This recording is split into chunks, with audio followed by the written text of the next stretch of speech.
walls in a tiny studio, teaching you and me about everything they know to make sound. A meltdown, it's the meltdown, time for the meltdown, coming for the meltdown, let's start the show.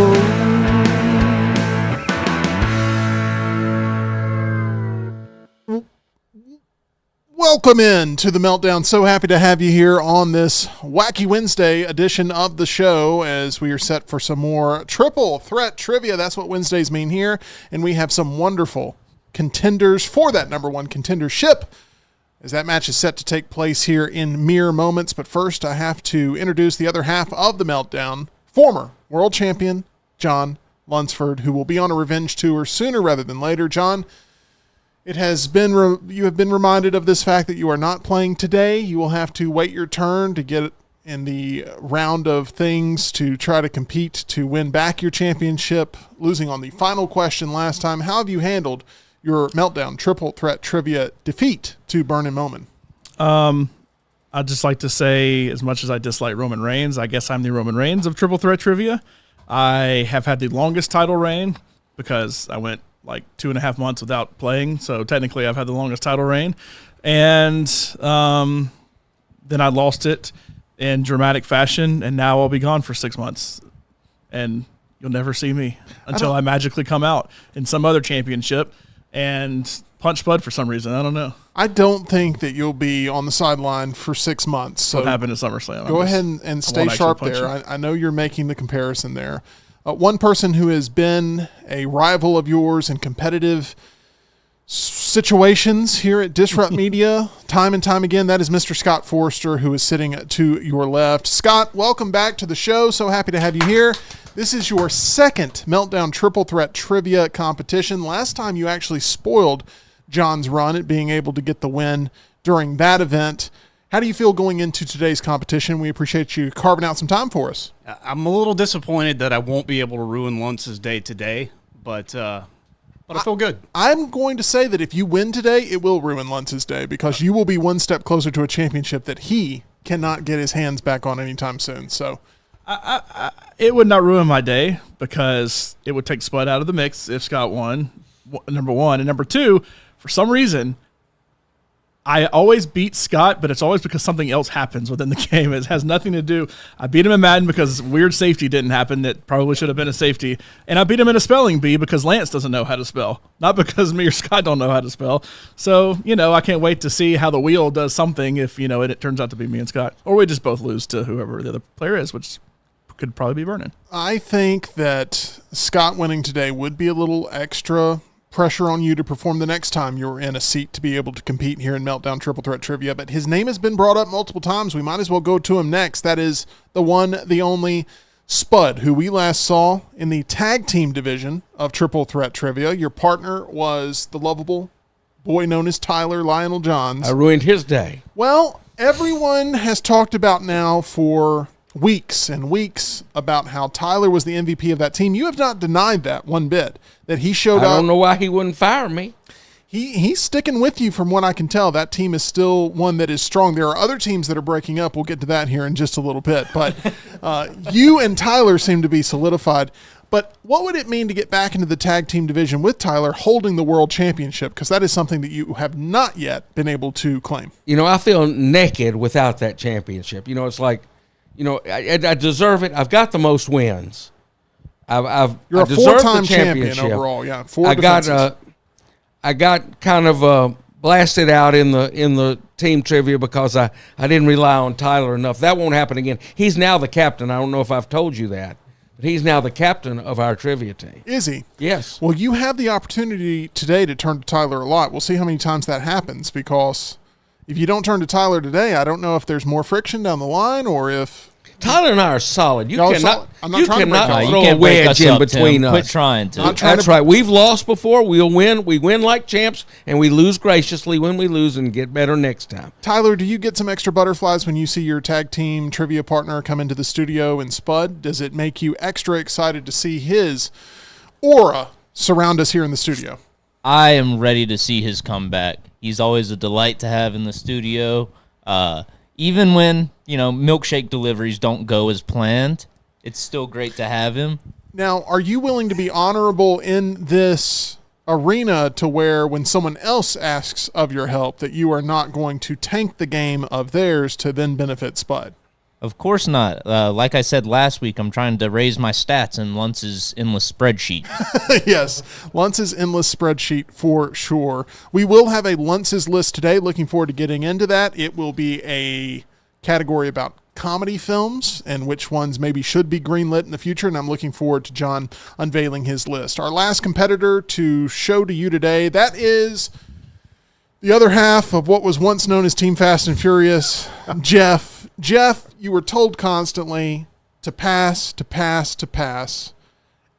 According to John, and on video, we have this being a narrative theme that existed during the tag team division.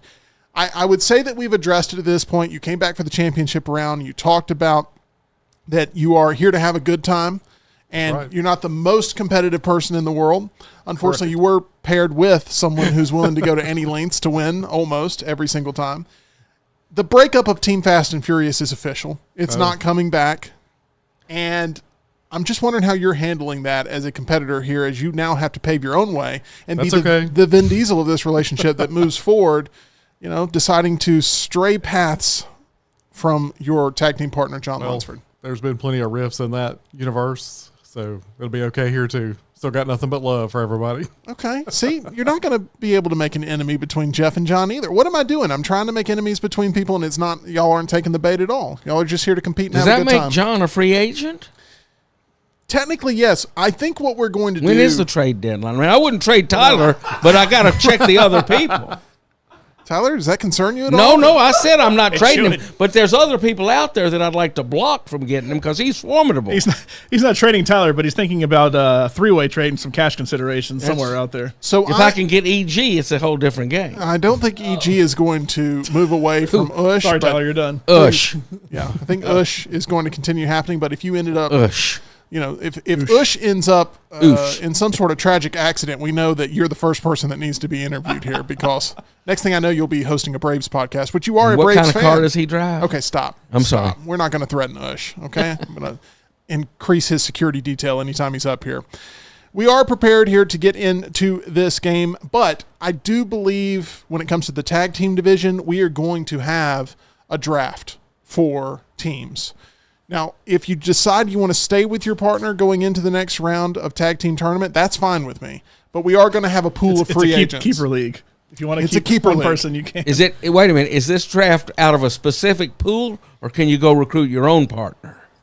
It's going to be out of a specific pool, okay, so that way we I don't have just James Holzhauer on speed dial. No, I don't want to. Hard pass. So you're trying to get rid of Tyler again? No, but I would dump him for Holzhauer or EG. That's the only two He's so trying far. to call in a ringer. You're the one who missed the question, Spud. Hey, at least you're over That's why I need a Jennings. ringer. I knew you guys would break up at some point. Oh, no, Here it's we not. are. We're so close. I'd love Okay. to see Spud's top 10 trivia teammates where Tyler ultimately falls in there, who he's ahead of. It seems like you're ahead of Ken Jennings right now, at least. What is this? What is this? Spud's list? Yeah. Tyler, like number 4. It's like, interesting. It is now time for Meltdown Triple Threat Trivia, and I am going to go over the rules of today's contest. This is everybody's favorite part, so listen up. Here we go. There are 3 different opponents with 3 different ways to score points. Contestants will pick a number between 1 and 500. I will then present a general category. Some of the categories may remain a mystery. The contestant in possession of the round can either choose to answer it themselves for 3 points, try to stump the competition by forcing an opponent to answer the question for 2 points, or use Tyler as a helpful trivia teammate for 1 point. If you choose to answer the question for 3 points and you miss, then you are deducted 3 points. If you choose to have one of your opponents answer the question and they give the correct answer, then your opponent gains 2 points and you lose 2 points. If you choose to use Tyler and you don't get the correct answer, then you lose 1 point. The player with the most points after 6 rounds is your winner. Each player is given roughly 30 seconds to produce an answer once the question is read. If after 6 rounds we have a tie, we go to an additional round only with the players that are tied to determine a winner. There is also the famed Wheel of Destiny, which is utilized when you pick a number that activates it, and challenge flags are also available for anything you consider to be a controversial decision. However, you are not allowed to consult your phone or anyone else in the room to determine whether or not you want to challenge a decision that will make your challenge null and void. Just know that if your challenge is not upheld, you will also lose 1 additional point. I want to remind you who brings you Meltdown Triple Threat Trivia every week, and that is the fine team at Blakely's Bouquets. They craft both traditional and contemporary bouquets with plenty of room for customization and uniqueness. On top of everyday arrangements, they also offer same-day flower delivery here in Central Alabama. They also do large event work for weddings and provide that floral support during funerals. If you're looking for flowers here in the Birmingham area, then Blakely's Bouquets is your best choice.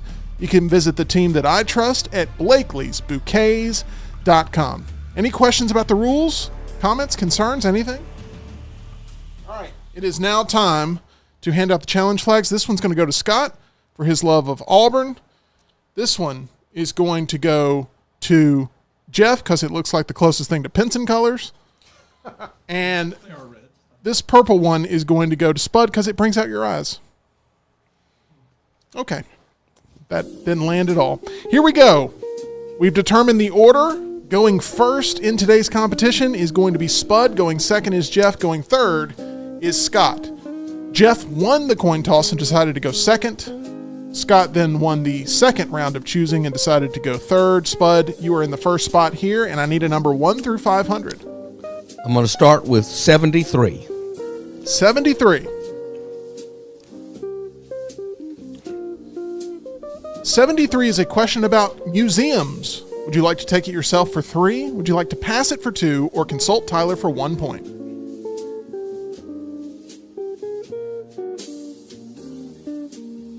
I'm going to pass it to Jeff. Going to pass it to Awesome. Jeff.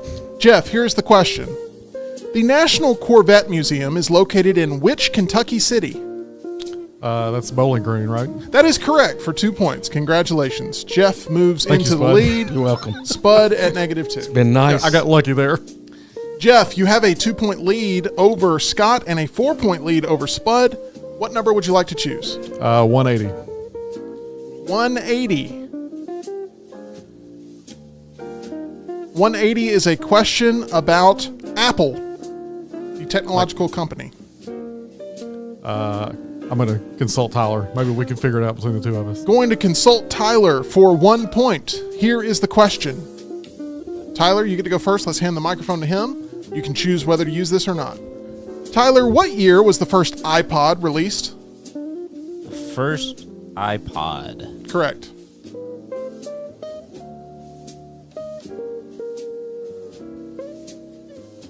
For some reason, I want to say it's either 1999 or 2003. Okay. I don't know why I'm 1999 thinking of or those 2003. It's going to microphone's going to go back to Jeff. Jeff, what year was the That's first tricky, iPod released?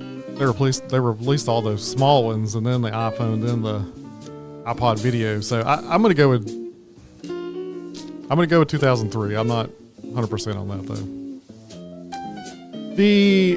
What would be the middle of 99 to 2003? 2001. That is when it was released, 2001. So technically, your brain was there just answering it with it being the median. 2001 is the correct answer. Jeff, you move down to 1 point now as we go to Scott, who's going to pick a number 1 through 500. I'm going to go 411. 411. How did it feel to get a White Sox win last night? So good. The parade is happening this afternoon. It's going to be a scene, man. This is a question about American broadcasters. I'll take it. Going to take it for 3 points. Here we go. Good night and good luck is a phrase associated with what famous American broadcast journalist? Walter Cronkite?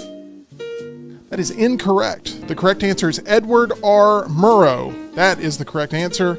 Scott moves down to -3. So after one round, Spud is at -2, Jeff is at 1 point, Scott is at -3, and we move on to round number 2, as it is a very close game still. Let's see what happens. I'm going to try 83. 83. I'm varying. Things have been going bad for me lately. 83 is a wheel spin. Now it gets worse. We went a whole Thank you. We went a whole round with no wheel, and here we are. What am I rooting for here, Tim? For The one at +1 every time? probably a killer combo. Killer combo. Opponent wager, here's the way it's going to work. I'm going to give a category to Spud. You guys can wager anywhere between 0 to 5 points that he's going to get it wrong. If he then gets it wrong, you're awarded those points. If he gets the question right, you lose those points. Any questions, comments, concerns? Everybody understand? Here is... I have to keep the question. You have to keep the question. It is for 3 points. Damn wheel. The category is... Bankruptcy law. Country music artists. Country music artists. So, Jeff, how many points, with you being in the lead, would you like to wager between 0 and 5? I'm going to go with 1. 1 point. Thank you. Scott, how many points would you like to wager? I'll also go 1 point. 1 point. Okay, here we go. Here's the question for 3 points to you, Spud. Which Country Music Hall of Famer was inducted into the Agricultural Hall of Fame on August 13th of 2011? Willie Nelson. Final answer? That's all I got.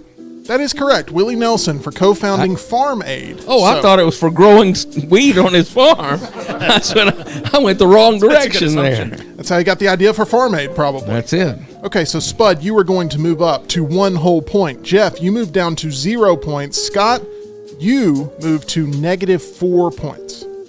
So, Jeff, you're in control of the board. You have lost your lead. What number would you like to go with? 360. 360. I see his pattern here. 540 will be next. 360 is a wheel spin. Jonathan, let's go ahead and spin that wheel of destiny. What are we rooting here for, Scott? What do we want him to get?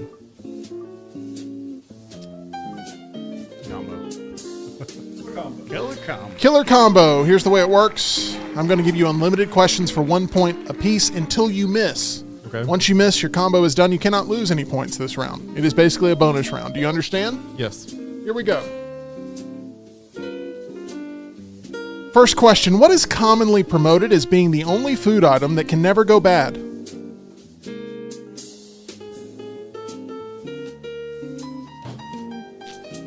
Spud, please keep your arms and hands inside the vehicle at all times. And the tray table in the upright and locked position? Okay. Spam. Final answer? That's all I got. The food item that is constantly promoted as, or consistently promoted as being the only food item that can never go bad is honey. Honey is the answer I'm looking for. Yeah. Honey's the answer I'm looking for. Spam's a good... Twinkies would be a pretty good option, guess, but, wouldn't I it? was going to say Jell-O. Yeah, Twinkies. That's good. That boy. Honey is the one. Tyler. Family Guy told you it's Twinkies. All right. Jeff, you are now at still 0 points. We go to Scott, who's got control of the board. I will go number 65. Number 65.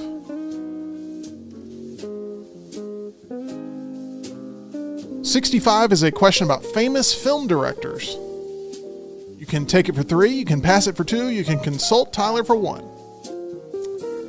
I will... You're currently at -4 points. I'll consult Tyler. Going to consult Tyler for 1 point. Let's give Tyler the microphone. Tyler, you get a chance to answer this question first. Who directed Keanu Reeves in 1991's Point Break?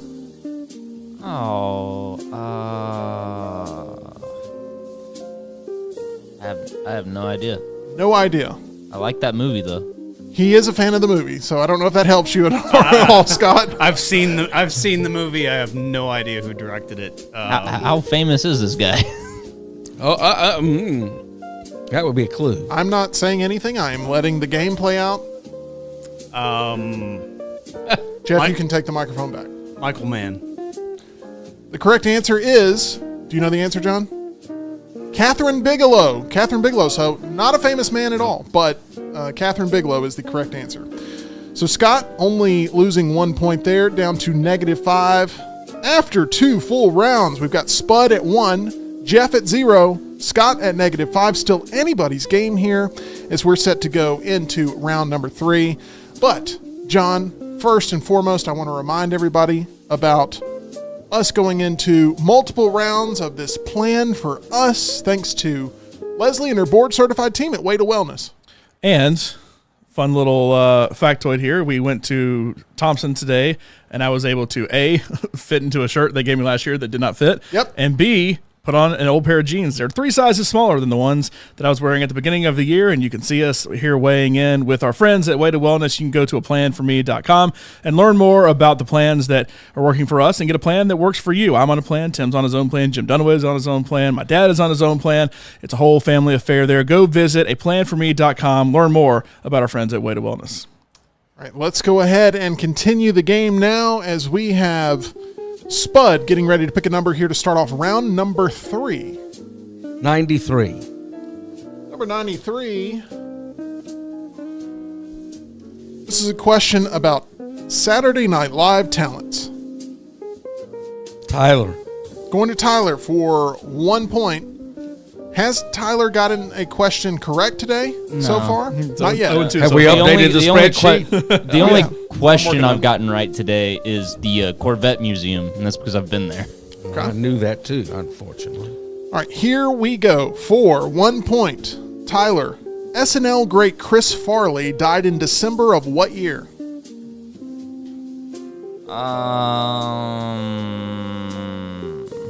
Let's see. So, I know he was working on Shrek. He died. So that would have had to put it like 1997. Tyler is going with 1997. Did they find him in a van down by the river? I cannot answer that question. I'm going with Tyler.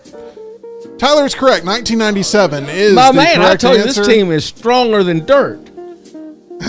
which is where a cricket lives. Okay, Oh, Jeff. here, that's a shot. That was. Jeff, you're currently trailing 2-0. Scott is at -5. What number would you like to go with? 13. Number 13. Lucky 13. He has 2 6, points. 6. 2 Oh, no, points. 6. 2. Spud has 2. Jeff has 0. Scott has -5. And number 13 is a wheel spin. Let's go ahead and spin the wheel. The wheel could help you. Everybody gets so It could. upset about the wheel. Scott, which one do we want him to get? Which would be the worst for him? How about that one? Up for grabs is a pretty bad one to have because the way this works is this is now an open question for everybody. First person to raise their hand will get a chance to answer it. I'm going to make sure I read this. Anyone can raise their hand and answer for 3 points. If you get it wrong, though, you lose 3 points. And at that point, if I say the answer is wrong, the next person to raise their hand gets a shot at it. Okay, it stays up for grabs until either no one wants to answer or every one of you gets the answer wrong. Okay? I'm not going to give the category. I'm simply going to read the question. Here we go. Victoria Beckham is also known for being which of the Spice Girls? Not seen anyone. Scott is going for 3 points. Sporty? That is incorrect. That is going to cost you 3 points. You're down to -8. Does anybody else want to take a guess? No? No? The correct answer is Posh Spice. Posh Spice is the correct answer. So an up for grabs that did damage to Scotty, and somehow Spud and Jeff were able to avoid any damage to their scores. But Scott, good news is you've got control of the board and you can pick a number 1 through 500. Sustaining a lot of damage here. You still can win. That's the crazy part. Let's go 119. 119. Ooh, that's a good road. It gets you where you want to go. Leads all the way to Indian Springs and for Oak Mountain. This is a question about our solar system.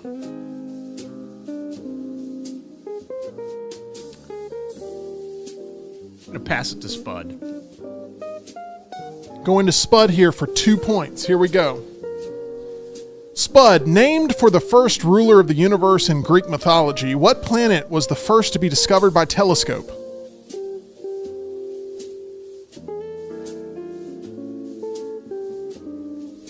Jupiter. I can repeat the question if you like, but your answer is Jupiter, and that is incorrect. The correct answer is Uranus. That's always the correct answer. The joke rides itself, sorry. That's what she said. Yeah, there we go.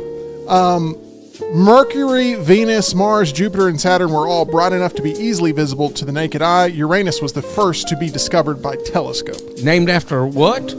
Named for the first ruler of the universe in Greek mythology. So What was that? there we go. Okay, Spud is going to move down to Good place, Scott. 0 points.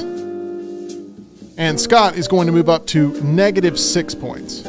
Not to be this guy and hold up the game, but should we challenge that last question because the planets' names are technically in reference to the Roman gods, not the Greek gods?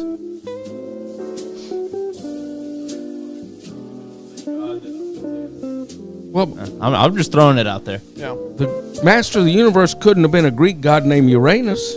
That's why I went Jupiter. I was thinking Jupiter as Well, it's well worth a point. because of Well, Zeus. hold It's on worth real the quick. point. Hold on real quick before you throw that. Let me tell you All right. something.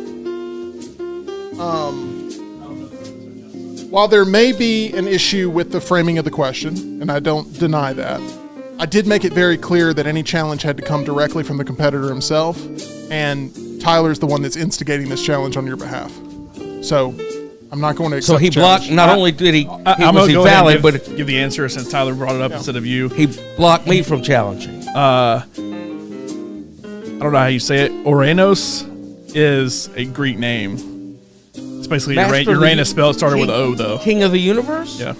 Oh, okay. Who Now a lot of those Who's the are Titan, I Roman believe? gods. Like I believe Mars is Roman. I believe Yeah. Jupiter's Roman. Mars is the Romanized version of Ares. Neptune is the Romanized version of Poseidon. Pluto is Hades, so on. Yeah. Well, we saved you a point there, Spud. Let's go It ahead. cost me. Eh. Zeus is the king of the gods. Hey, nobody wants to challenge things more than me, but I think it's Zeus is the king of the gods. You're not getting screwed over here. It wasn't who the king of the gods was, I don't think. It was the what? What of the universe? It in was, Greek mythology, Uranus, sometimes written in a different name, it's a personification of the sky and one of the Greek primordial deities. Uranus was the son and husband of Gaia, which is Earth. Let me father the first generation of Titans. There you go. It's a valid question. It's a valid question. Caelus is the Roman name for Uranus. That's what she said. It's definitely not Jupiter. We move on. I hadn't won an appeal since You I didn't- practiced law. You didn't 1996. technically get an appeal. I didn't get a chance to. My teammate preempted me. Well, would you have challenged without your teammate? I'm not, it's hard to determine. Now, go ahead. I don't mind. Y'all just cut my legs out from under me. I'm already 5'5". Go ahead. Okay, so what score do you have right now, John? 0-0 That's what I have as well. I just want to make sure. And we are at the start of round number 3, correct? Right. Right. But we're in round number 3. we are in round 3. Yes. Okay. Jeff, pick a number 1 through 500. Yes. 37. So this is the beginning of round 4, and Spud is the one in control of the board. Spud, 103. 103. All right, this is a question about fictional television characters.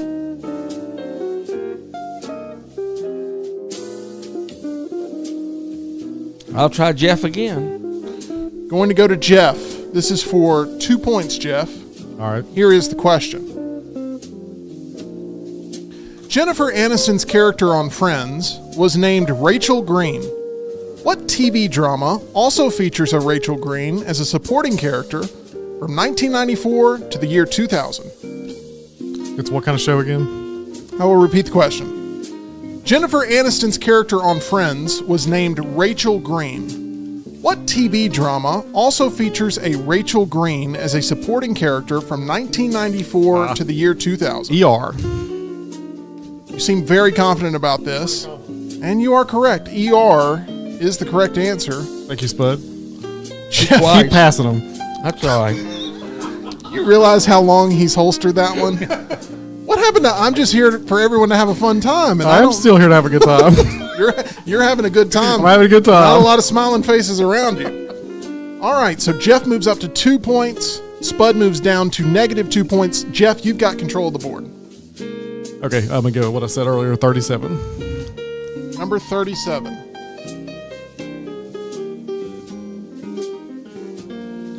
This is a question about notable figures. I'm going to consult with Tyler again. Going to consult with Tyler for 1 point.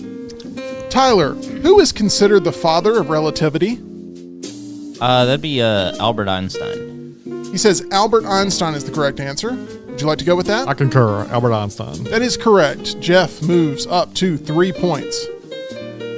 Scott, you have control of the board. What number would you like to go with? Give me number 20. Number 20 is a wheel spin. This could really help Scott get back into the game. Needs something that will benefit him. Could add some points to anybody's total. Wait a minute. A balk. Audience help. I feel like has Scott been screwed over by audience help before? It was a Greece question. About what the name's of the high school. What's the name of the high school? Yeah. So this is the way it's going to work. I'm going to give a question. Scott, you don't have to answer yet. If you know it right off the bat and you want to answer it, go for it. But we are going to take the first audience answer as being your helpful aid here, and you can either choose to take that answer or not. This is worth 3 points. Here we go. Here's the question. Are you monitoring the chat, John? Good. Scott, Hit Me With Your Best Shot is an 80s song recorded by which American rock singer?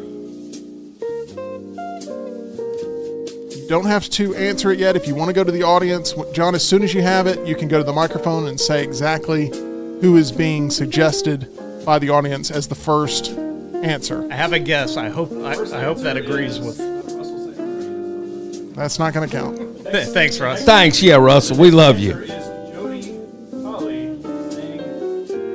Okay, that's what I was thinking anyway. Pat Benatar. Pat Benatar is the correct answer, and that is going to Thanks, get you 3 points. You move up to now -3, as we have just ended round number 4. So with 2 rounds left, it is still anybody's game. Spud at -2, Jeff at 3, Scott at -3. Big swings can happen here. John can attest to that. Tyler, you can attest to that. You've seen this game play out a lot. No lead is safe. We are here in round number 5. Spud, what number would you like to go with? 113. 113 is a wheel spin. Let's spin the wheel. The score I have is Spud at -2, Jeff at 3 points, Scott at -3 points.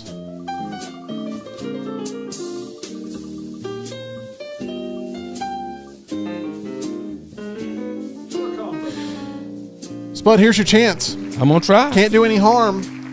Here we go. Any more harm. Can't do any more harm. That is correct. The furthest anyone's got on this is 1 answer correct. Is that right? Still? Oh, to I could this set day? a record by getting 2 If answers. you get 2 answers, you set a record. Here we go. That'll give me a bouquet. Spud, how many ribs are typically found in the human body? 24. That is correct for 1 point. Your killer combo continues. You have now moved up to -1. Next question for you, Spud. In December 1941, the Library of Congress had the Declaration of Independence packed up and sent to a gold depository located in which U.S. state? Kentucky. Kentucky is correct. The location being Fort Knox. You've set a record here. You now move to 0 points. Next question. Spud, a Flemish giant is a variety of which common type of animal? A Flemish giant. Can't be Barry Bonds. He was a San Francisco giant. Spud with the baseball humor here. Save it for the pennant, Grace, when you're co-hosting with the EG after you cut Ush's brakes. Sweet. I Googled, sir. The chat says he's going to tamper with Ush's CPAP. He is. That's funny. Flemish giant. 15 seconds. I'll go dog. The correct answer is rabbit. Rabbit. Wascally wabbit. Okay, Spud, you have gotten back to even at 0 points. Jeff, your lead has diminished a little bit, but Spud has set the record for killer combo Yeah, that with was 2 impressive. correct answers. Good job. Good job. I got 2 stupid questions. Jeff, what number would you like to go with here in round number 5? How about 74? How about it? Let's see. It was a very good year. 74 is a question about notable celebrities. I'm going to consult with Tyler. Going to consult with Tyler for 1 You'll point. get the idea of what's going on here. Give that microphone to He's Tyler. trying to steal Tyler away from me. He needs a partner. Tyler, you've been consulted more today than the past month combined, I would say. Yeah. I don't know, that Blakely's episode, you were consulted a lot. Yeah, that is true. Okay, Depends here on we how go. long ago that was. Here we go. The question is, this performer once wore a bag over their head that read, quote, "I am not famous anymore," Oh, that's Shia LaBeouf. at a film premiere. Who is it?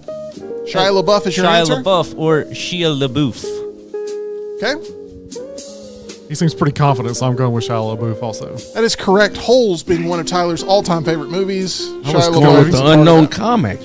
Jeff picks up a point there. He moves up to 4 points. Scott, you are still back in this thing. What number would you like to go with, 1 through 500? Give me 59. Number 59. Also a good road. Spin the wheel. Scott has landed on the wheel spin. What could happen? A 10-point jackpot could win this for Scott. What does it land on? That wheel's well oiled. Okay, this lands on can be stolen. Here's the way this works. If Scott provides a wrong answer, he must take this for 3 points, by the way. If he provides a wrong answer, any opponent can steal this question for 1 point by raising your hand. Does that make sense? Okay, not going to give the category, Scott, just going to give you the question. Here we go. In season 1, episode 6 of Family Guy, what food was Peter Griffin reminded he was eating when he said, "Oh my God, Brian, there's a message in my alphabets"? Cereal? I'm going to need you to be more specific.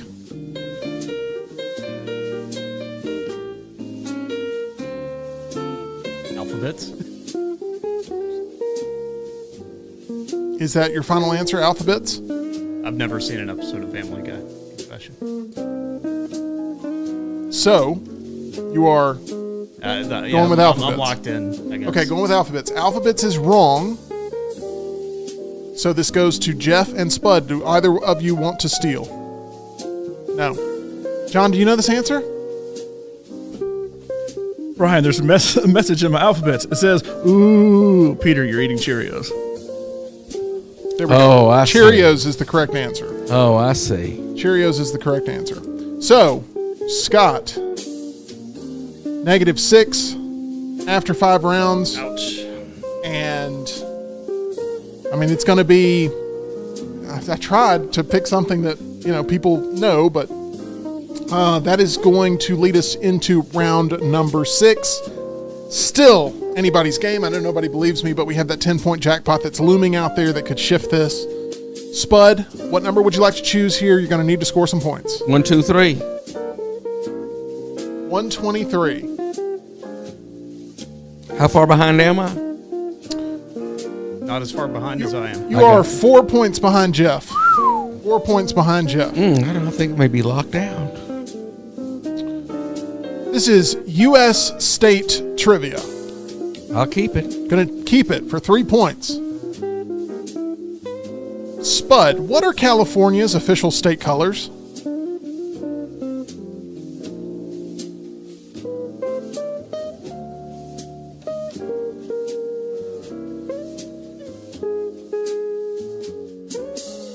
Black and gold.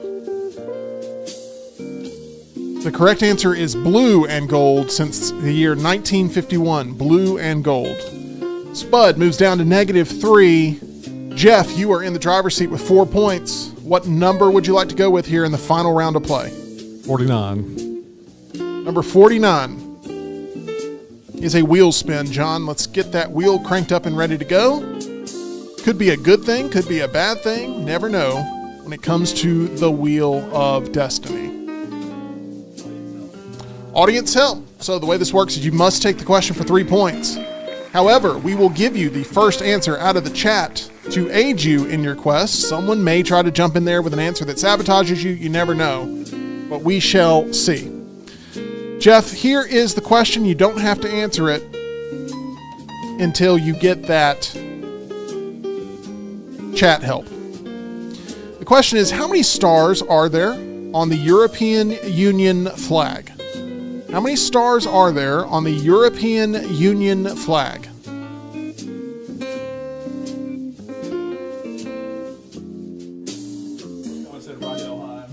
It's not going to be Rydell High. You're going to need a numerical answer. All right, come on, somebody help me. One of you Roberts Wilburn kids, put some of the.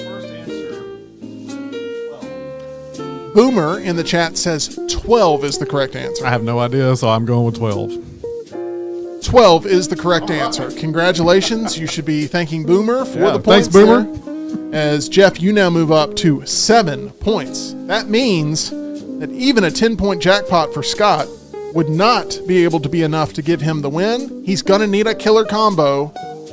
I think that's the only way to get the win. He would have to get 14 in a row? He would have to get, I guess the math works out on that, and he'd have to get 11 in a row to tie. 13 to tie? 14 in a row to win. I can't do math. Okay. What is that at MyBookie? How much is? Can I go against the 14 in a row? Scott, you need the wheel spin. What number are you choosing? I mean, surely crazier things have happened in here than that, right? No. This would be the craziest. Okay. This would be the craziest. Give me number 1 Number 1, with a bullet. not a wheel spin. It is a question about restaurants. Would you like to take it for 3, pass it for 2, or consult Tyler for 1? I'll take it. Taking it for 3. Here we go. What city is promoted as hosting the world's largest Starbucks? I guess I'll go Seattle. Final answer? Yeah. Correct answer, Chicago. Chicago. I would have said Seattle, too. If that doesn't add an extra level Yeah. of frustration. Turn the knife. Oh my gosh. Scott finishes with -9. That means Jeff is going to be our winner today with 7 points. Congratulations, Jeff. Look, I know you come in with the attitude of I'm just here to have a good time, but you were throwing some haymakers in this round of trivia. What is your message to all of your adoring fans out there? My strategy was to keep it very conservative, and I also had some really dumb luck. So that's the only way it happened. Congratulations. Spud, some are going to create the narrative that you're on a cold streak. Is that a false narrative, or are you buying into it yourself? I'll see you in 6 months. You're going to be sitting out with Lunsford on the sidelines? Yep. No. Right there on the Thompson sidelines. Well, we will make sure you're at least air-conditioned in the booth if you come to visit us. Okay. Scott, the wheel, not your friend for sure. The trivia, maybe not your friend either, finishing there with a score of -9. I hope that you are not planning a retirement, though, and I hope you will continue to compete in Triple Threat Trivia in the future. Just curious, what's the all-time low? -15 set by 15. Lance. Okay. Yes. Okay. Well, And the all-time high? 15 set by John Lunsford. Okay. So That's 15 good. and -15. Those are the two. So you may be up there in the record books with -9, but you are not at the very bottom of the totem pole there. So you should hold your head up with I some count sort that of as a pride. win. Yes, absolutely. All right, that is going to do it for Meltdown Triple Threat Trivia. This means that in 2 weeks, Jeff, you get a title shot for the World Championship where you will go up against Vernon Moman. Next week, we will be on location live at Culver's, and we will be determining which one of those lovely Culver's employees gets a chance to fight for that World Championship as well. From 2 o'clock live at Culver's? Yes, the Culver's on the end of 280. There's a real chance I might join you. We would love for you to come out and help fire up the crowd for sure, Spud. At this I time, forgot to ask Tim, can Yeah. Mr. Culver's Curdsworth come? as long as you don't leave him behind, All that's my right. only fear, is that he will be left behind and you'll live with a life of sadness that you left behind. All I can imagine is he brings it, sets it on the table, and a worker comes by. What's this doing out here? And grabs it. Will goes back and will it's like, I was Tyler like, be "No, there as well? Little meaty. Yes. Okay, so that means I can repay you the chocolate shake. Oh, let's go. Oh, that's That is that's a correct. deep cut, yeah. That is absolutely correct. So that will be a fun time at Culver's 1 week from today. And Jeff, you've locked up your spot. Congratulations. You're going to be here with us for Lunch's List, right? Yes, I will stay. Spud, you're sticking around for Lunch's Scott List? and I are going out drinking. Oh, y'all are both going out at the same and time? then we're going over to Ush's. Please don't. Please don't hurt Ush. So you really are leaving? I really am leaving. Okay. I mean, I'm a sore loser.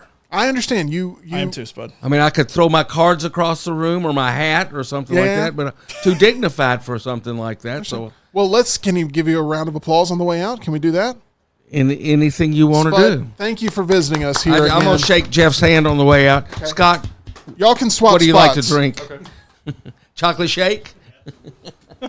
So is he speaking for you? Are you also gone, Scott? Okay, Scott is also gone. So Jeff will stick around with us for Luntz's list. We'll get set there with that. See ya. Spud has exited the building. Well, Bye, Scott. I guess you guys aren't too close after all. Roll us out, too. Bye, Scott. Good game, Scott. Good to meet you too. Oh my gosh. Oh, you come back. Like I'm making you work if you lost. I'm sorry. All right. Thank you. How do we think Spud's doing right now? You think Not he's good. doing okay? Well, if tag team's anything to judge it based on, not well. Not well. Speaking Not of tag team, congratulations very much to Jeff. Oh, all of a sudden, all Thank of you a very much. sudden, John is, he's looking at partnering up again. I was potentially. considering strategy based on Hey, your hey, notes. now you know what happens? Spud tried to implement the strategy. Jeff did not implement the strategy and it worked for him. Now strategies vary depending on who you're going against. And Spud thought, well, I'm going to pass it a bunch to Jeff. And multiple times passed it to Jeff that Jeff got it right. Yeah, he So, passed me exactly right questions. Spud. Yeah, Spud that's what messed I up was on that. thinking during the pass. I was thinking, now Jeff would probably knock that one out. And both the times he passed categories were it- like fictional TV characters and stuff like that. Watch some TV. Especially the second time he passed it, he got his look on his face like, why am I doing this? Because he knew the answer, whatever the second one was. And he's like, I'm an idiot. I can't believe I did that. Huge ER So, fan. You So you, I knocked it out of the mean, park with the passes. that is amazing. Like you got the Bowling Green, Kentucky one with the Corvette Museum. Like Yeah. I could tell when he passed that museum question to you, you were like, oh, this is not going to go well. Yeah. And then when he got that one, you lit up like a Christmas tree. Yeah. And then That's one of those I'm surprised he's like, that kind of museum. It's like a Harry Potter not being literature.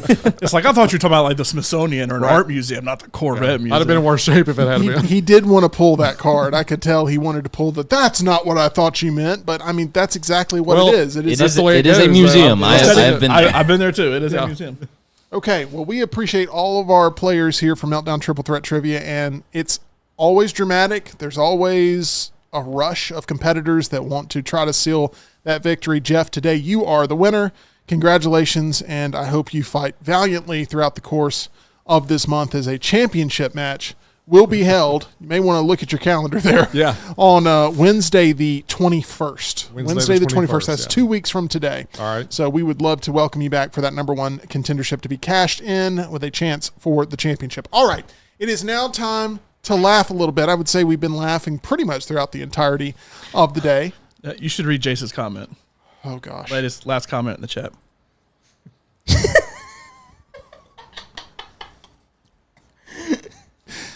Jace, that is correct. I should read that.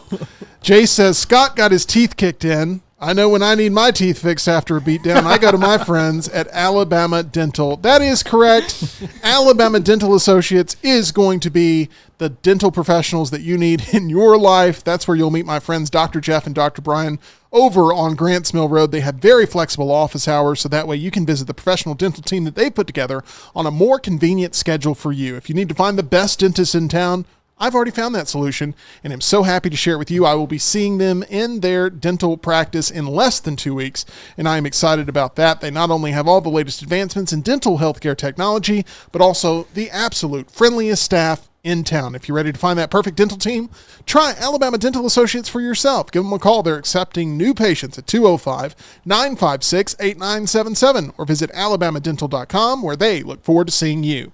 All right. One thing we like to do is smile. We like to laugh. Alabama Dental helps make sure that we're smiling brightly, but also we love entertainment that makes us laugh, and they just don't make them like they used to. Let's be honest. When it comes to comedy films, it has been a point of contention. Vince Vaughn was recently on Hot Ones where he talked about R-rated comedies not really being made anymore because a lot of these studio executives are kind of scared to ruffle some feathers and get canceled, get people upset. Comedy, the state of it right now, is in constant flux, and it is time to go to Luntz's list to talk about which 5 comedy sequels should be greenlit right now, today. Let's get to the list. What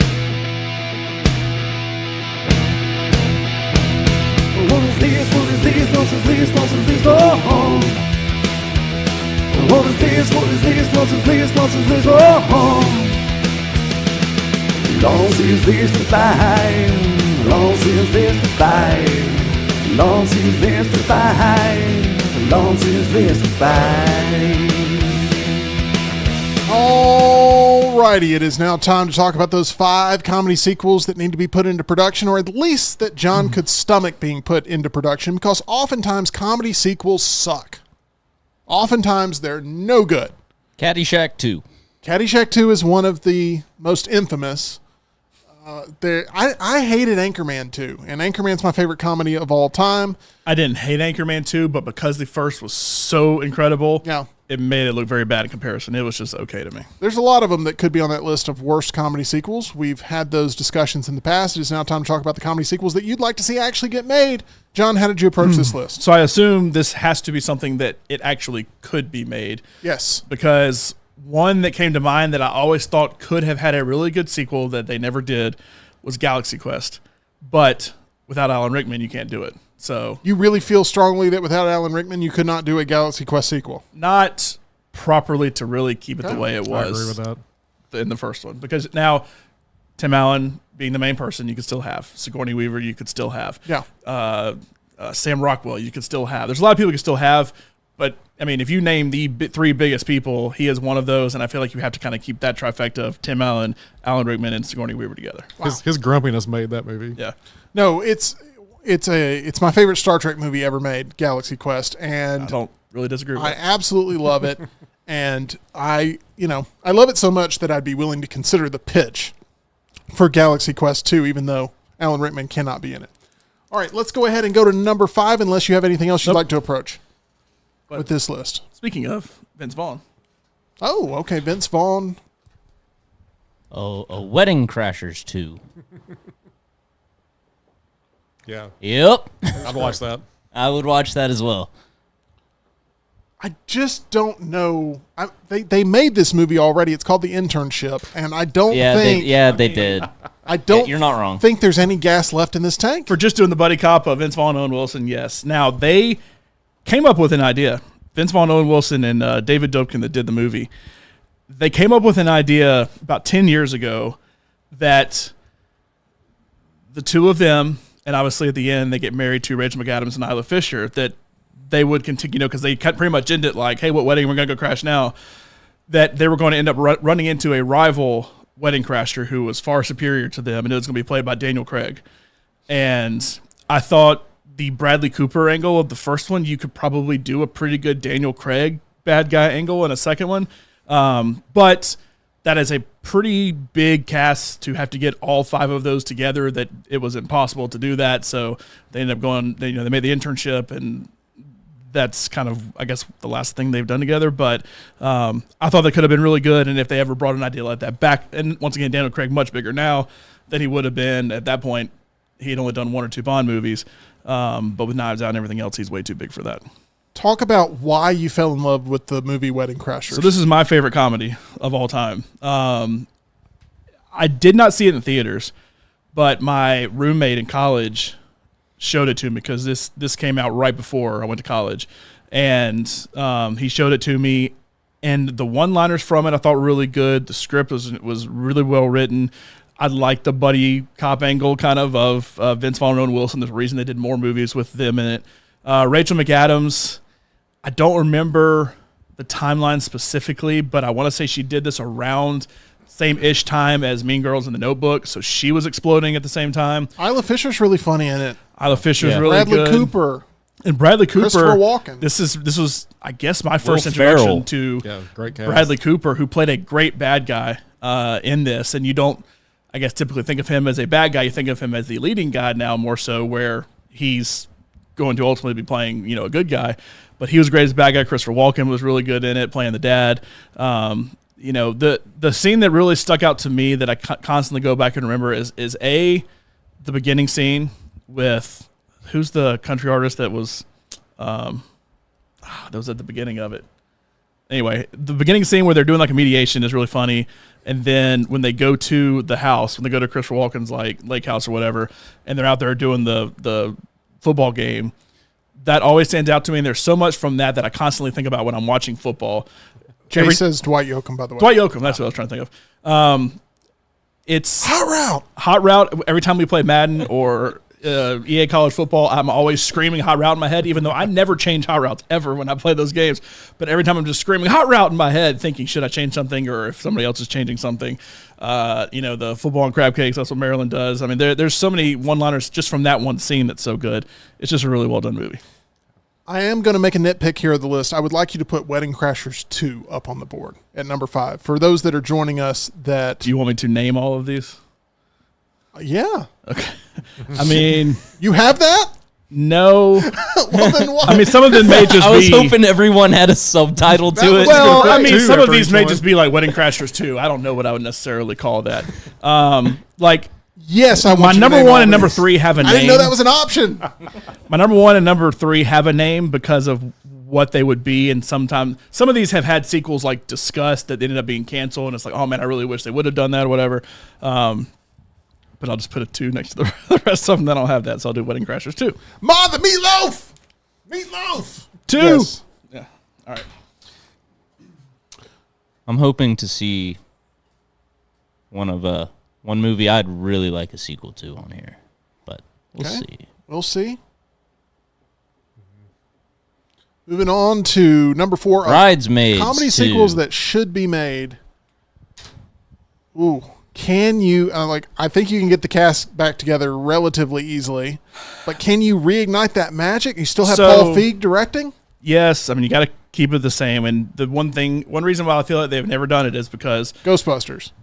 Well, Ghostbusters did hurt them, but I feel like as much as people love The Hangover, this was kind of seen as kind of a female-ish version of The Hangover because the whole thing is they're going on a bachelor party before a wedding, and this is all before a wedding too, that you don't want to run to Hangover 2, Hangover 3 with Bridesmaids 2 and then trying to, make a trilogy out of it or something like that. So I totally get that, but I think you could crush the story with, you could make it the same because that's what The Hangover does. It's another person in the crew is getting married, so you can make it another person in the crew gets married. It's Kristen Wiig's wedding this time, however you want to make it happen.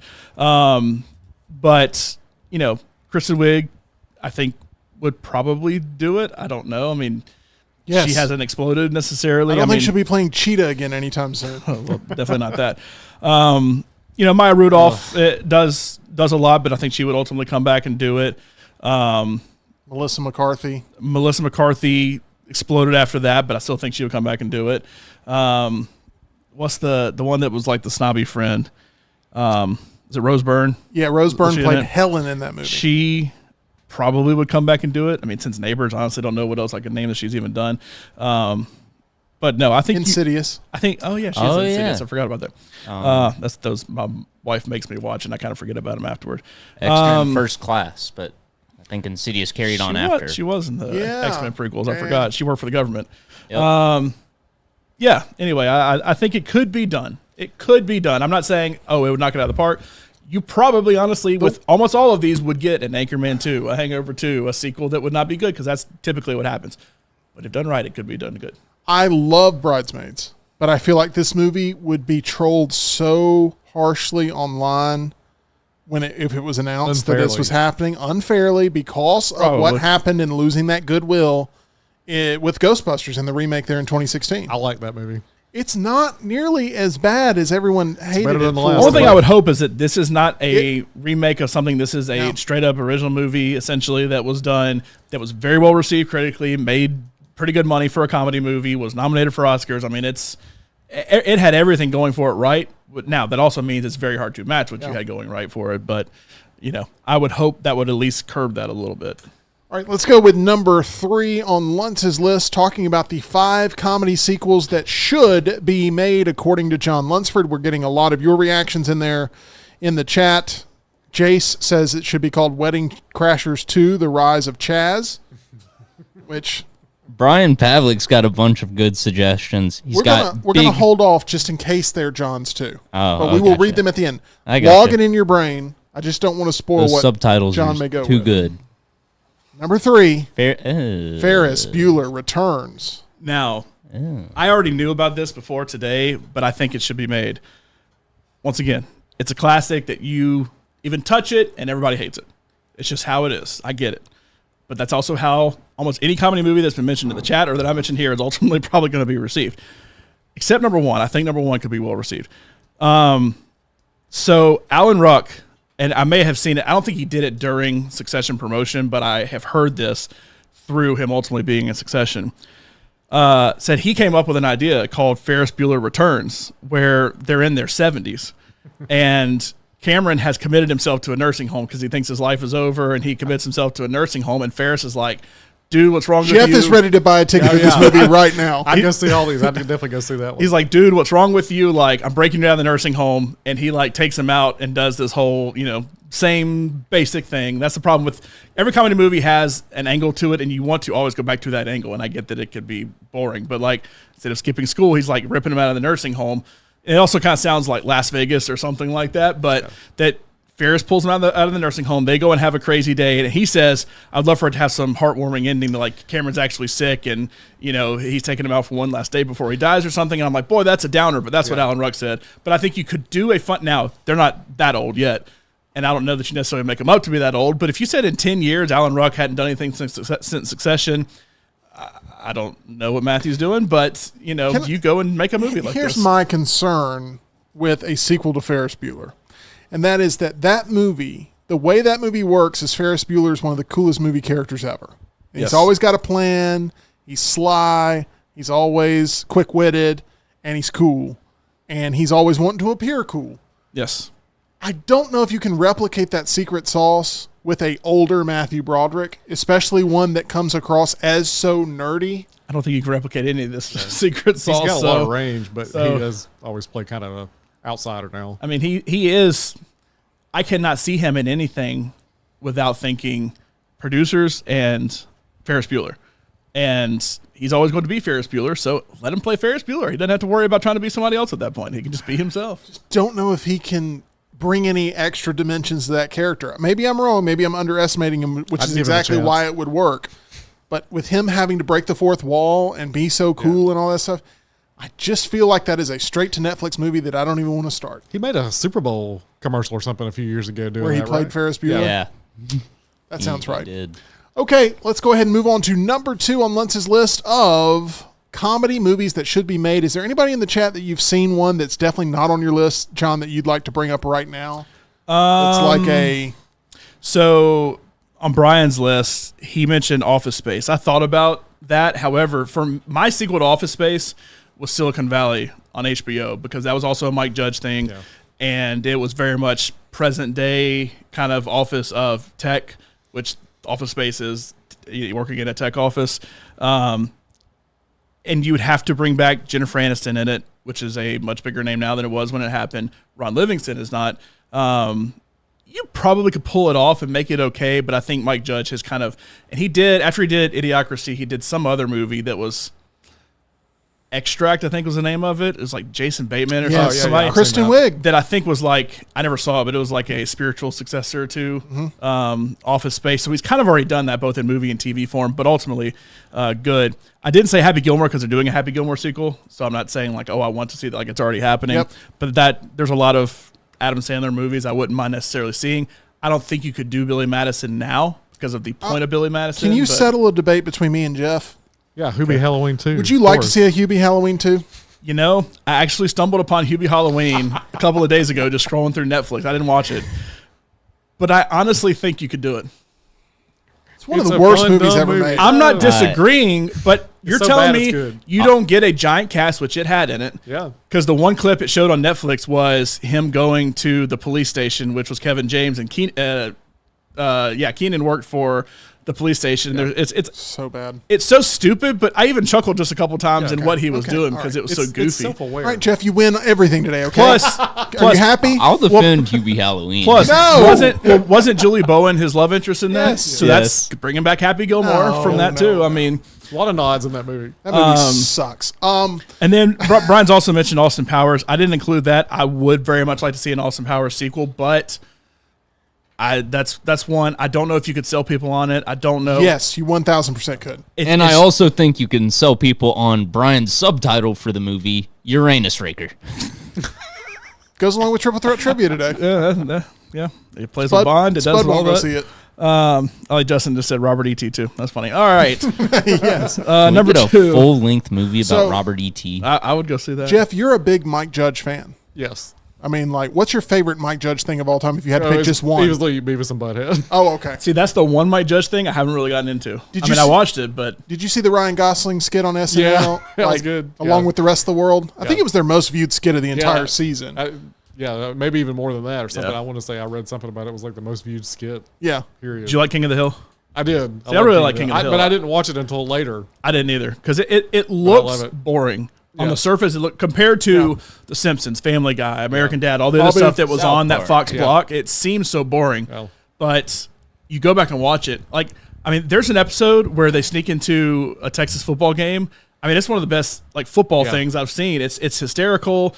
They end up calling a final play for, I believe it's Nebraska, the Texas play in Nebraska. Like, it's hysterical. There's so much comedy that you don't think is going to be in King of the Hill, but really is. Like Beavis and Butthead, I feel like is over the top, trying to be kind of slapstick funny, but like King of the Hill is very different than that, but still very, very funny. King of the Hill did for animation what like Roseanne did for TV sitcoms. Does that make sense? Like, it brought you to a world where maybe you're a little judgy on the outside going in, and then once you get to know all the people and you start to have the laughs, and it becomes one of the most humorous things. But you it's can also actually very watch. real too. Like I feel like you watch a show like Roseanne, and it's like you're telling me there's not families in Alabama you can go and see exactly like that. Yep. King of the Hill, even though it's in Texas, there's Yeah. a ton of Alabama in that I see of Yeah. just like the stereotypical funny Alabama aspects of life that really But fits. somehow it does it with comforting people that are within the lifestyle compared to just making them the butt of the joke. yeah, you're not like, offended by it. Yeah, ever. It's it's- just like, oh, aha, I understand that, and then Right. you kind of move on. Yeah.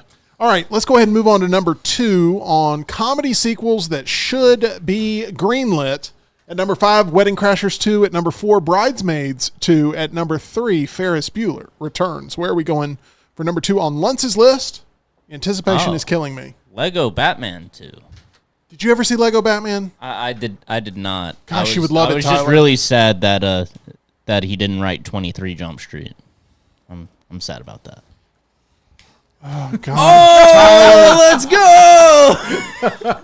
I swear I don't. It doesn't mean to. matter how many times I ask Tyler to wait till the end of the list. He throws things He's just out excited. and nails it. And you know what? More power to you because there it is, 23 Jump Street. Okay. Yeah. Okay, well, let's start with Lego Batman 2 of why you believe that one deserves a sequel. The first one was very successful. First one's very good. I liked the first Lego Batman better than I liked either of the Lego movies. Now, I did like the Lego movies, but Chris McKay that did it was working on one, but in the midst of him working on it, Universal bought the film rights to Legos. Warner Brothers still owns the rights to DC. That completely separated that from ever happening in its current state. So it seems like it was happening, but it kind of got separated. But the story he had for it, I think this will be really good. Whole point of the first one is it's Batman and Joker, and Joker's like, Batman, I need you, and Batman's like, I don't care, but like, really, I need you too. And you know, that's been the relationship of Batman and Joker forever. This one was going to be, the sequel was going to be, because it kind of touches on the Justice League a little bit, and like Batman with Superman, Batman with all the other DC superheroes that aren't typically directly just with Batman. Yeah. And it was going to focus on his relationship with Superman, and like Batman being to Superman the way Joker was to Batman, and him being that way with not only Superman, but also the Justice League in general instead of Joker and the villains. And I think you could have pulled that off pretty well. You could have made it funny. The voice cast in it is incredible. Will Arnett plays Batman in that. Zach Galifianakis was Joker, speaking of The Hangover. But I think it could have been really good. I would love to still see this one day. I don't know if it will ever happen. But for them, I never saw the Lego Ninjago movie. But outside of that, all the ones I've seen have been really good. This is by far the best, and I thought it was hysterical. Lego Batman 2 was very entertaining. As a Batman fan, it really does pay a lot of respects to Batman the Animated Series. I really do feel like it's sort of a spiritual successor of what you see in that, and really, really good voice cast. So very excited for a potential Lego Batman 2, which you'd think they would have already made at this point, because they've already done so much of the animation design and everything that you would think they would just go ahead and get another one Lego going. Batman was 2017, so I could have seen a sequel being close to being done when that split happened. And I understand that, Universal and Warner Brothers may not be able to make that happen. And another issue creatively is you've wasted a lot of the Batman jokes so far in the first one. Like a lot of the stereotypical, let's poke fun at the franchise. And I don't know how much of that you can replicate in the second one. Okay, 23 Jump Street. Tyler absolutely nailed this one because you think it is the clear-cut, head and shoulders, has to be on the list, number one choice. Well, when you're talking about, most movies don't get good sequels, right? 22 Jump Street was a good sequel, and I firmly believe 23, 24, however many of those in the post-credit scene they want to continue to make are going to be good sequels. And even if they had done the Men in Black crossover they talked about doing, could have potentially been really funny. I wish they would have done that instead of Men in Black International. But Me too. it's and Channing Tatum said, I don't know if the same joke works 3 times, but we'll see. And that was 10 years ago, and nothing has really happened. So, which Lord Miller did that. I believe Lord Miller did the Lego movies, not the Lego Batman movie, but did the regular Lego movies. And they have done a lot of successful things and are tied to the Spider-Verse stuff now. But, I mean, I firmly believe both movies were very good. I probably still like the first one better than the second one, but they were both very, very good. Jonah Hill, I feel like, would be the one that would not come back if they went to both of them. I feel like Channing Tatum will come back in a heartbeat to do it because he'll jump in all kind of random stuff, as we saw a couple of weeks ago. But, never say never. Channing Tatum was rumored to be just completely done with the Gambit project years ago. That was dead in the water. So they write And that we check. finally saw it. Now it's Deadpool in the water. My question to you is, what's your name sitting over here? What's your name again? Jeff. My name is Jeff. My name's Jeff. Which was from the sequel. So Best line in 22 Jump Street. Does anybody ever walk up to you and say that, or anybody say that in your presence? I think that one's not mainstream enough. My wife gets a lot of bye Felicias, Yeah. for sure. And I would think that you get a, Ice Cube also in that movie. there you go. Ice Cube, very good, yeah. There you go. It's just, Great in it. it's a small world, isn't it? And if you could bring back the original people too, because you had Brie Larson in that before she was big. You had Dave Franco in that. Rob Riggle was in the second one for a little bit. Dakota Johnson, I think it was in both of them, but very small role to where you could expand that role potentially. So there's a lot you could do with potential Jump Street movies. Jace says, would an old school 2 move the needle for everyone? So I tried to go through Will Ferrell's filmography and say what works. And Wedding Crashers I would count, even though he's technically not. How do I you think he's do uncredited old in school that. 2? That's the thing. I don't know how you do that because the whole thing is just being in college. Now, the only thing I can think is there's kids because like Vince Vaughn already had a kid. Luke Wilson has a kid. Will Ferrell and his wife have a kid that they end up in college, but are they old enough at that point where you could do that right now? Do you have to wait? I honestly don't know if they have kids or if they're college age or Well, not. there was a movie called Acceptance that was kind of like, would have fit was that Jonah role. And I feel like Neighbors sort of took Neighbors, over yeah. that college frat sort of vibe movie. I don't know how you can make it different while keeping the same I don't know how you could do kind it. of storyline. And like I thought about like Talladega Nights. Like I think you could probably do a good Talladega Nights thing where, maybe Sacha Baron Cohen's still a part of it, but he has respect for. I think you could do a NASCAR angle, a general racing angle of all the young people coming into racing right now. That all the old people are starting to drop off of racing because they're not really into it anymore. And so Will Ferrell, Sacha Baron Cohen, John C. Reilly, they're all like the old guard dealing with all these new punks in racing. I could kind of see something like that. I do think Dodgeball 2 is a gimme. I mean, I feel like it's such a prime for a sequel property. Yeah, how is Vince Vaughn still running that gym off of the one check? He's not doing anything else. I don't know. I feel like He got Globo Gym, and so I guess it's could be run. running Oh, yeah, that's too, right. He got the Globo Gym shares. because he bought those shares. Yeah. I mean, Dodgeball does seem like one you could potentially do. Chuck Norris is still around. So That's one of those I almost don't want a sequel to, though. I think you very much could do it, but I would not necessarily want it. Like, I feel like Anchorman, when they made the sequel, kind of diminished the franchise overall a little bit. Yes. I think Dodgeball would do the same And thing. his public appearances take away some of the demand. Every time he shows up as Ron Burgundy, it takes a little bit of the demand for an Anchorman 3 out of the equation. I really liked, by the way, while we're on the topic of the sort of the, was it the Brat? No, it wasn't the Brat Pack. Was it the Brat Pack? No. What was the name for the group? 80s. The Frat Pack. The Frat Pack. While we're on the Frat Pack here, which is the nickname given to these group of guys that produced a lot of these 2000 era comedies. The Watch. Did y'all ever see The I Watch? actually never Watch. saw The Watch. That was I the started one night. Neighborhood Watch. It's the movie. Neighborhood Ben Stiller Watch saw movie Yeah. where Did Ben Stiller aliens. do that movie?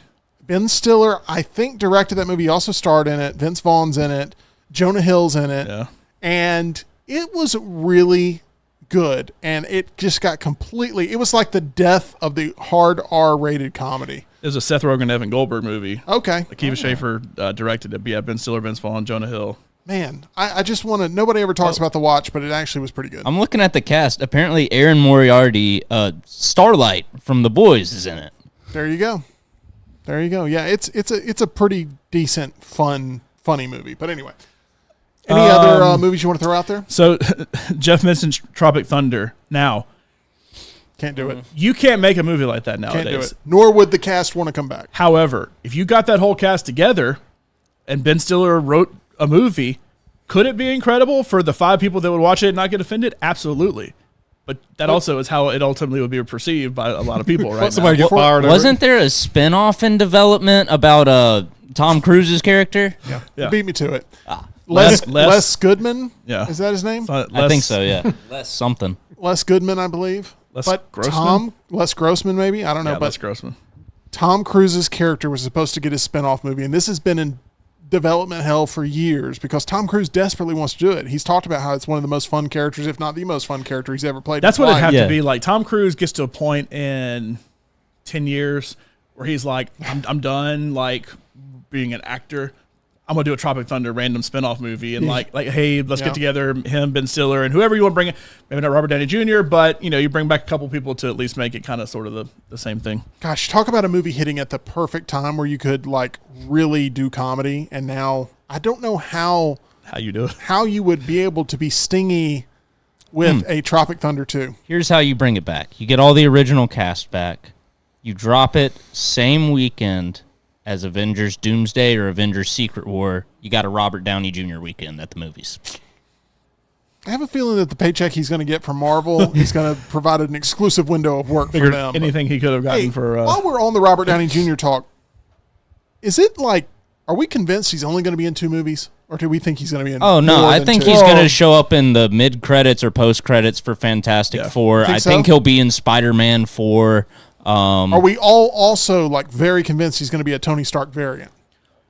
So I saw, and this was made up. This isn't a spoiler or anything, but I saw a TikTok where ever since that's been announced, everybody's been making AI like here's what Robert Downey Jr. would look at like as Doom, with the green cloak and with the mask and all that kind of stuff.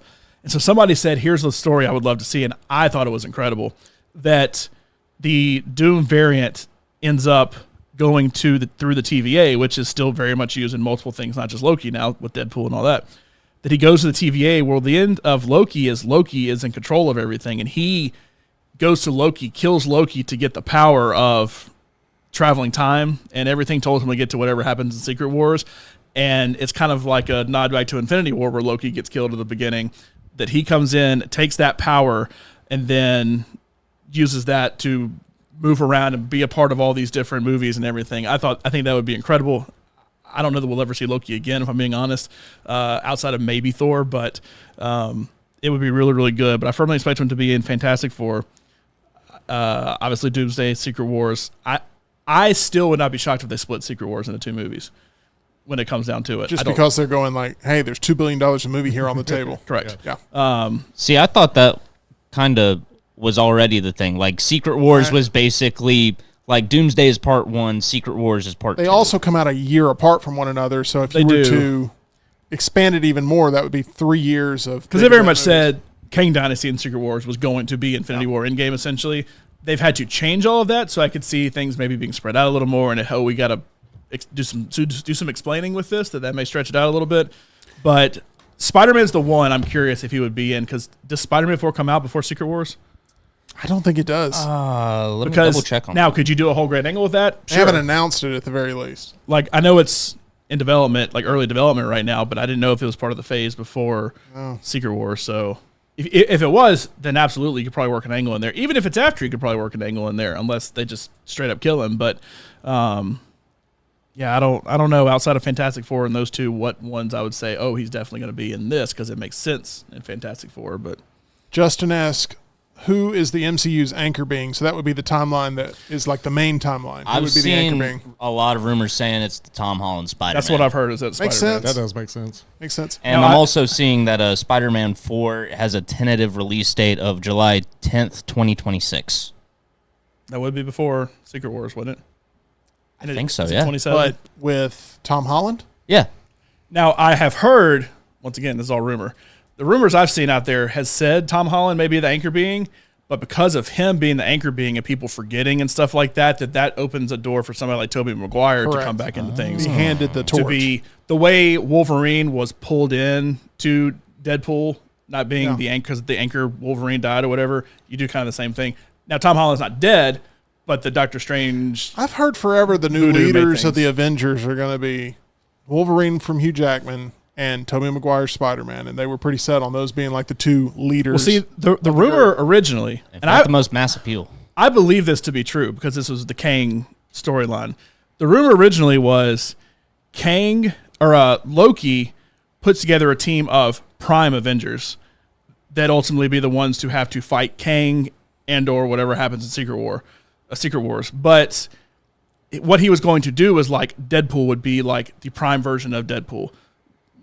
Whatever Wolverine they find will end up being the prime version of Wolverine, and Tobey Maguire would end up being the prime version of Spider-Man. That doesn't mean Tom Holland's not there, but you have to get a team of like the prime Avengers, and it goes through the X-Men universe to find some prime people. It goes through the MCU to find some prime people. It goes through like one of the things I'd heard is the Wanda from the universe he goes to, where like John Krasinski and all that is, that Wanda maybe is the prime Scarlet Witch, that you have to go pull her in. That's the reason why that was the one that Wanda ended up choosing, not just because her kids were there, but because she was the prime Scarlet Witch. So there's all that kind of stuff. That was the Kang aspect, and it seems like the reason I kind of believe it is because the twist they've made is into, instead of, oh, you're the best version of Jeff, it's like, you're the anchor Jeff. That's the one we need to take, and that's starting to cause timelines to go away. Hello, I'm Anchor Jeff. Okay, weird transition here. Does the Step Brothers 2 excite you? I saw that in the chat. Possibly. That's one thing, once again, I don't know how you really do Yeah. that. Such be- a it would be perfect tricky, movie. How do you add Yeah. on? Yeah. That's another one of those sequels that gives you anxiety. Like, I don't know. Should they mess with that? Yeah. Now, you put Will Ferrell and John C. Reilly on screen, period, you're going to laugh. It's going to be funny, but Those like, two guys can't get along now, for Yeah, real. yeah. A, they So, can't get along, so that also kills Talladega Nights. And I just don't know story-wise what exactly you could do with that, because they're not – the whole point was their dysfunction when first meeting each other. Now they're moved on and they're all good. So, like, what's the storyline? Speaking of John C. Reilly, he is one of the members of the cast of our retro trailer reaction that we're filming tomorrow and we'll have out for you. And it is going to be 1990's Days of Thunder. Great movie. Something wrong, Tyler? Great. Oh, I thought we had pushed it back to Friday. No, I don't think so. Had we? Did I say something to you about it? Yeah, but I think I your may conflict have might had have a been conf- today and No, You not may have a tomorrow. conflict? I may, Okay. but we can still potentially do it. Well, this week we Haven't will said have anything yet, because it's a not retro full. trailer reaction of 1990's Days of Thunder. It's happening this week at some point. We'll let you know when that drops. We will also pull another movie out of the Dune Popcorn Bucket for our retro trailer reaction series. If you want to see that evergreen content of us geeking out over some of our favorite movies, make sure you go check out the retro trailer reactions and Oh yeah, that the was the other discussions thing, that is that follow. Tom Cruise's Iron Man was Yeah. going to be like the anchor Iron Man, because it's like, well, Iron Man's dead, right? It's like, well, he's like the real one, or he's the prime Iron Man, superior Iron Man, whatever we call him. But that Yeah. made him the main one. But I mean, I guess you could still do the same thing. Like, he's an anchor That's a lot to somewhere. keep up with. It is a lot to keep up with. Jace asks, did y'all like Holmes and Watson? I never watched it. I don't know never what did either. happened with that movie. I didn't hate it, but I didn't really like it. Either. I don't It really- It just was a missed opportunity in my I opinion. don't really care about Sherlock Holmes. I like the Robert Downey Jr. one's no. okay, but I that's love never Sherlock that's never Holmes. been something that's really appealed to me. There's a number of movies that never fail to make me laugh, for sure. Step Brothers is one of them. Anchorman, obviously. I could watch it a million times in a row and never get tired of it. Galaxy Quest is one of those movies that I just find to be endlessly rewarding and fun to watch. And it's one of those movies you can just loop and keep on watching on repeat and almost enjoy It's free, equally. it's free on YouTube, so it always pops up. I've watched Yeah. it on YouTube, and then I'll randomly watch it again. I'll randomly watch it again. It's So. it's definitely one to go back to. Jeff, really appreciate the conversation today and appreciate you giving it your all in Triple Threat Trivia. Congratulations on your win. Thank you. You'll be going for your first ever championship when you'll be competing 2 weeks from now, if schedules allow for it, against Burnin' Moment. It's going to be a fun time. John, appreciate all of your help today with the broadcast. Tyler, appreciate you as well being there, ready to lend a helping hand with all of those different times where Jeff really depended on your forte a lot. I think it was a good here. strategy. It kind of worked. It out. worked. You went 3-2, so you ended up on the positive. So Ended up on the positive, 3-2, a big day for Tyler for sure. We look forward to seeing everybody a week from today there at Culver's. We'll have more information on that appearance here very soon, and a very busy week ahead for us with more details coming out about the Meltdown's role in it all. We'll see you again tomorrow for Meltdown Arcade, 2 o'clock Central, 3 o'clock Eastern, right here on the channel. Make sure you're subscribed for more content.